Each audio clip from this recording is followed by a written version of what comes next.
우주의 팽창. 2011년 노벨 물리학상 수상자는 다소 놀라운 사람들이다. 이들은 SN1A라 불리는 초신성을 연구한 학자들이다. 초신성이라면 우주의 기본을 다루는 학자로 사울 펄무터, 브라이언 슈미트 그리고 아담 리스이다.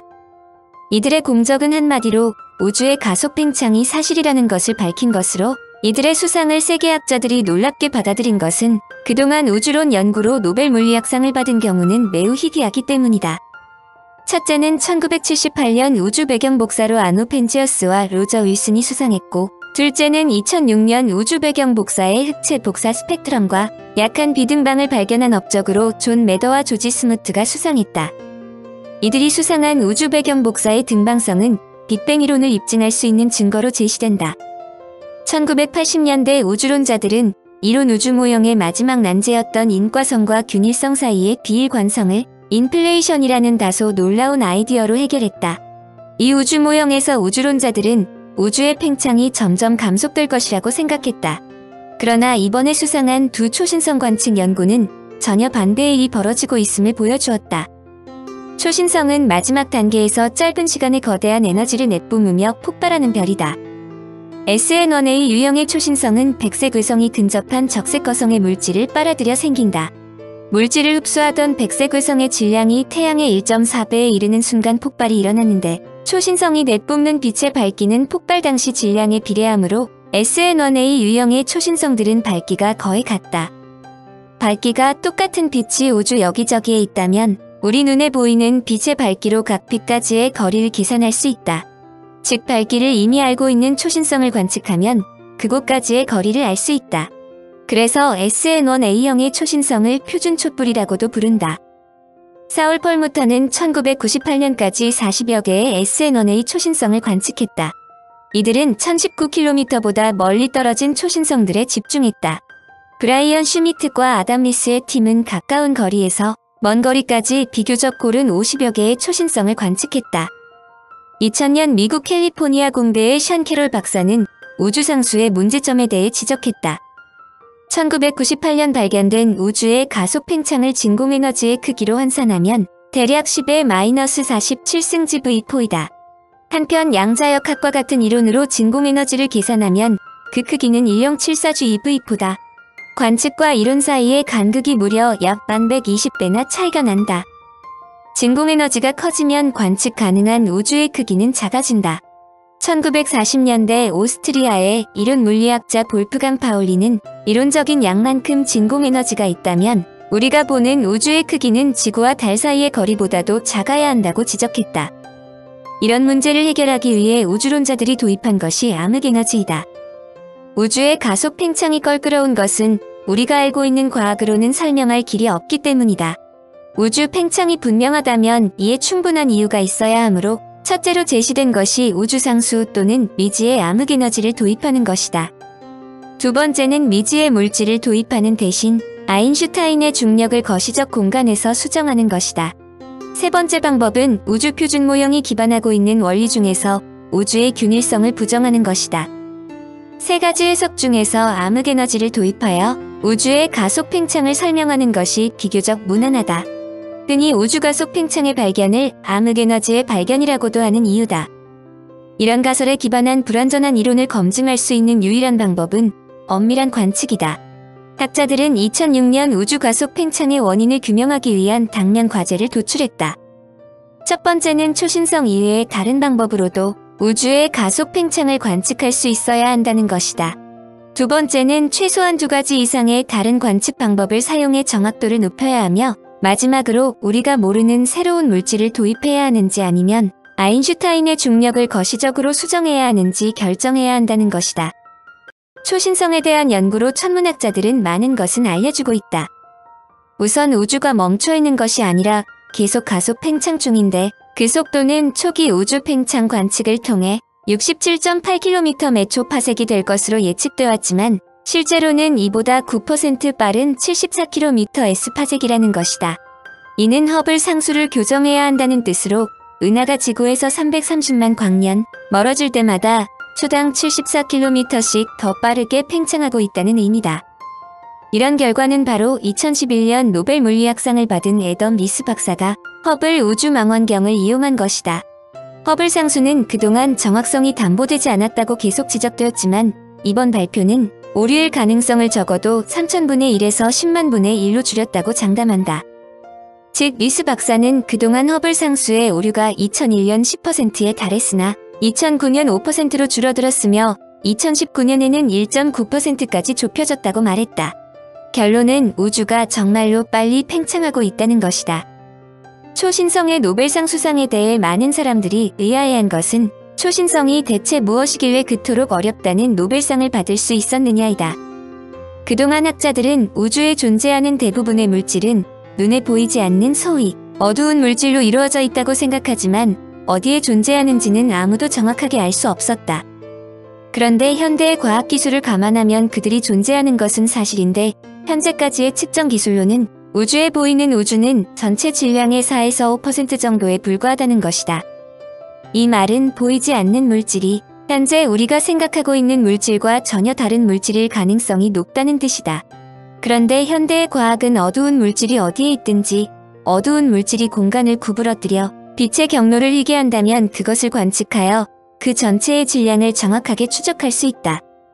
즉 우주의 질량을 정확하게 측정할 수 있다면 우주의 미래를 예측할 수 있다는 뜻이다.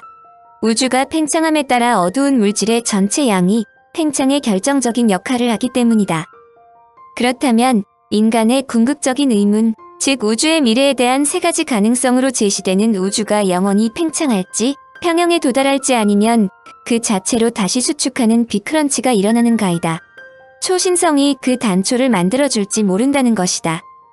우주과학은 그야말로 상상하지 못할 정도로 발전해오고 있다. 인간들은 시간과 공간을 집어삼키는 블랙홀을 발견했으며 작은 원자들에서 물질들과 모든 힘들을 동일시키는 촉근이론까지 전개했다. 그런데 이 모든 것이 서곡에 불과하다는 것을 초신성과 같은 우주현상을 부단히 연구하면 보다 정확하게 근원으로 갈 수 있다고 생각하기 때문이다. 천문학자들의 고민은 여러 가지이지만 초신성의 폭발은 우주에서도 만만치 않은 일이다. 그러므로 초신성이 지구와 가까운 곳에서 폭발했다면 어떻게 되는가라는 질문이 제기되었다. 태양계에서 가장 가까운 별은 4.3광년 떨어진 알파 켄타우루스 별인데 만약 그 별에서 폭발이 일어나면 우리에 어떤 영향이 미치느냐이다. 그런데 빌 브라이슨 박사는 많은 사람들이 하늘에서 커다란 통이 쓰러지는 것과 같은 멋진 장관을 볼 수 있을 것이라고 생각하기 쉽지만 천만의 말씀이라고 설명했다. 켄타우루스 별이 폭발했다는 것 자체가 4.3광년이 지나서 우리에게 나타나므로 지구에서 켄타우루스의 폭발 사실을 아는 순간 즉 파괴력도 빛의 속도로 전해지므로 태양계의 모든 것은 사라진다는 것이다. 다행한 것은 태양계에 그런 일은 일어나지 않는다는 것이다. 우선 초신성 폭발이 지구의 생명체를 직접 죽일 수 있게 하기 위해서는 적어도 10광년 이내에서 일어나야 한다. 또한 초신성 폭발이 있기 위해서는 우선 우리의 태양보다 10에서 20배 무거워야 하는데 그런 별이 10광년 내에 우주에 존재하지 않는다는 점이다. 학자들은 초신성 폭발의 후보로 오리온 자리에 있는 베텔기우스를 꼽고 있는데 이 별은 우리로부터 무려 5만 광년이나 떨어져 있다. 천문학자들이 공연한 고민을 했다고 생각하겠지만 그러한 고민을 제기한다는 자체가 인간의 능력이라 볼 수 있다. 2011년 노벨상을 받은 사울 펄무터 박사는 미국 일리노이주 셴페이너베나의 독일계 유대인으로 1986년 캘리포니아 대학교 버클리 캠퍼스에서 물리학 박사학위를 취득하였다. 이후 캘리포니아 대학교 버클리 캠퍼스 물리학과 교수가 되었고 초신성 관찰을 계속 수행했다. 브라이언 슈미트 박사는 하버드 대학교에서 애덤 리스 박사와 함께 사울 펄뮤터와 같은 시기에 독자적으로 초신성 관찰을 통하여 우주의 가속도 팽창을 연구했다. 그들의 연구가 인간들에게 얼마나 많은 것을 알려주는지 노벨상 수상 추천문으로도 알 수 있다. 전문을 게재한다. 전하, 그리고 신사숙녀 여러분. 덴마크의 과학자이자 시인이며 디자이너인 피트 하인의 짧은 시 Nothing is indispensable을 인용하며 시작해보겠습니다. 이 시는 온 우주의 과대망상을 경계하라는 의미를 담고 있습니다. 그들이 말하는 것처럼 우주가 거대할지는 몰라도 애초에 존재하지 않았다면 잃어버릴 것도 없을 것이거늘. 아마 우주가 존재하지 않았다면 단언컨대 오늘 우리가 여기에 앉아있지도 않았을 것입니다. 인간은 행성이나 별, 은하와 마찬가지로 우주의 일부분일 뿐입니다. 우리 몸속에 있는 모든 세포의 구성 단위들, 이를테면 탄소, 산소, 그 외의 원자들은 100억 년 전 은하수에서 폭발한 오래된 별 속에서 형성됐으며 태양계가 생겨나기 훨씬 오래전 그 요소들이 합쳐져 행성을 이루었습니다. 은하, 별 그리고 행성은 우리가 그러하듯 똑같은 자연적 힘, 특히 중력에 의해 영향을 받으며 이 중력은 행성의 궤도를 결정하고 별의 수명 주기에 영향을 줍니다. 물론 우리의 발이 땅을 딛고 있게 해주는 원인이기도 합니다. 우리 자신을 이해하기 위해서는 우주를 이해하려고 노력하는 것이 마땅할 것입니다. 올해의 노벨 물리학상은 별의 폭발과 중력, 다시 말해 전 우주에 관한 연구에 대해 수여하게 됩니다. 망원경으로 먼 은하를 관찰하던 거의 100년 전의 과학자들은 우주가 점점 커지고 있다는 사실을 발견했습니다. 오븐에서 건포도 케이크가 부풀어 오를 때 건포도 사이사이가 점점 벌어지는 것처럼 은하들 간의 거리가 계속해서 늘어나고 있습니다. 역으로 생각해보면 이러한 팽창이 140억 년 전부터 시작되었음을 알 수 있습니다. 영국의 천체물리학자 프레드 호일이 빅뱅이라 일컬었던 원시 폭발 말입니다. 과거 50억 년간 우리 태양계가 형성된 이후로 우주는 그 크기가 2배에 달했고 계속해서 팽창하고 있습니다. 하지만 우주의 모든 물질은 중력 때문에 다른 물질에 서로 달라붙습니다. 은하 간의 거리는 영원히 빠른 속도로 증가할 수 없고 그 팽창은 결국 느려질 수밖에 없는데 우주가 1입방미터에 6개 이상의 원자를 포함하게 되면 이 팽창은 멈춰질 것으로 계산할 수 있습니다. 우주는 줄어들기 시작했고 결국 빅뱅의 반대 상황인 빅크런치, 즉 우주 대수축에 이르게 될 것입니다. 이것이 과연 우주의 운명일까요? 이 문제에 답하기 위해선 우주의 팽창 속도가 시간의 경과에 따라 변화되고 있는지를 연구할 필요가 있습니다. 다행스럽게도 우리는 타임머신을 이용할 수 있습니다. 멀리 있는 별에서 바로 나여 망원경에 와닿는 빛은 수백만, 심지어 수십억 년 동안 우주 공간을 가로질러 오다가 서서히 적색으로 변합니다. 우주 공간 자체가 확장되고 있기 때문입니다. 아인슈타인의 일반 상대성 원리에 의해 허용된 팽창하는 우주에 대한 모델을 사용하여 여러 다른 대상에 대해 측정된 적색 편의를 비교해보면 실제 우주를 설명할 수 있는 모델을 발견할 수 있을 것입니다. 이 적색 편의는 거리로서 해석될 수 있지만 이러한 해석은 이를테면 방사량이나 물질 같은 다양한 형태의 에너지 간의 균형에 대한 모델에서의 여러 가지 가정에 따라 달라집니다. 이러한 모델 기반 거리를 동일한 객체에 대해 수행된 또 다른 독립적인 거리 측정치와 비교할 수 있다면 우주에서의 에너지 균형을 가늠할 수 있을 것입니다. 하지만 그러기 위해선 어마어마한 거리를 가로지르는 수십억 광년 떨어진 물체를 육안으로 볼 수 있어야 한다는 난점이 있습니다. 오늘 노벨 물리학상의 영예를 안게 된 과학자들은 멀리 떨어진 별의 폭발, 즉 초신성에 대해 연구했습니다. 이러한 사건은 어마어마한 양의 에너지를 방출합니다.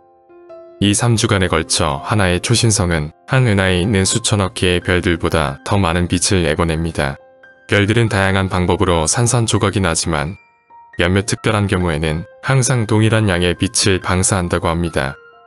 이러한 폭발은 별빛을 유심히 관찰하면 인식할 수 있는데 방사되는 빛의 양은 항상 동일하기 때문에 빛의 강도에 따라 그 거리가 결정됩니다. 즉, 초신성은 거리가 멀수록 더 희미하게 보입니다. 하지만 우주는 광대하며 바로 그러한 초신성을 발견하는 것이 우리 과학자들에게 도전 과제가 아닐 수 없습니다.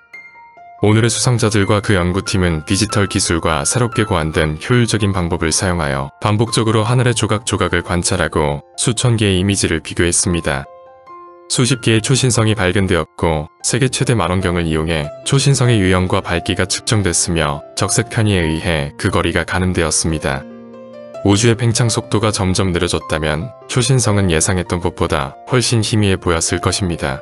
하지만 실제로 우주는 점점 더 빠른 속도로 팽창하고 있습니다. 과연 무엇이 우주의 팽창 속도를 높이고 있을까요? 암흑 에너지라는 특별한 형태의 에너지 때문입니다. 이 에너지가 우주를 밖으로 밀어냅니다. 우주상수라는 유사한 형태의 에너지가 일찍이 1917년 아인슈타인에 의해 논의되었다가 후에 그의 이론에서 누락되었습니다. 암흑 에너지는 우주 전체 에너지의 73%를 차지하며 이는 지난 10년간 은하가 광대한 거리에 걸쳐 분산됐다는 사실과 우주 배경 복사에 대한 연구로 확인되었습니다. 초신성 연구로 팽창이 가속화된다는 발견은 예상 밖의 극적인 방식으로 우주에 대한 우리의 생각을 바꿔놓았습니다.